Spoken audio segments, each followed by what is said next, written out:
நான் எல்லாரையும் உங்கள் மூலியமாக நான் கேட்டுக்கிறது என்னென்ன, நீதி அரசர்கள், state human rights commission, national human rights commission, இது மாதிரி என்ன விட்டுடுங்க சார். இது மாதிரி தொந்தரவு வர அதிகாரிகளுக்கு அவங்களே முன் வந்து விசாரிக்கணும் சார்.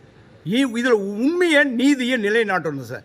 இதில் யார் பிரச்சனை பண்ணியிருக்காங்க, யார் தப்பு பண்ணியிருக்காங்க விசாரிக்கணும் சார். ஒருத்தர் இறந்து போன பிறகு ஸ்டேட் ஹியூமன் ரைட்ஸ் கமிஷனில் வந்து விசாரிக்கிறது, நேஷ்னல் ஹியூமன் ரைட்ஸ் கமிஷனில் விசாரிக்கிறதுலாம் கூடாதுங்க சார். அவங்களே வரணும் சார். நான் ரொம்ப கஷ்டப்படுறேன் சார், மென்டல் அகனியில் இருக்கேன் சார், ஸ்ட்ரெஸ்ஸில் இருக்கேன் சார், போலீஸால் நான் பாதிக்கப்பட்டிருக்கேன், உயர் அதிகாரிகள் பாதிக்கப்பட்டிருக்கேன், பகிரங்கமாக குற்றச்சாட்டு சாட்டுறேன் சார்.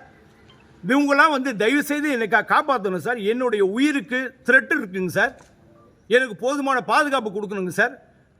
எனக்கு எதனா ஆச்சுன்னா அந்த உயர் அதிகாரிகள் தான் சார் பதில் சொல்லி ஆகணும். இந்த டிபார்ட்மெண்ட் பதில் சொல்லி ஆகணும் சார். அரசாங்கம் பதில் சொல்லி ஆகணும் சார்.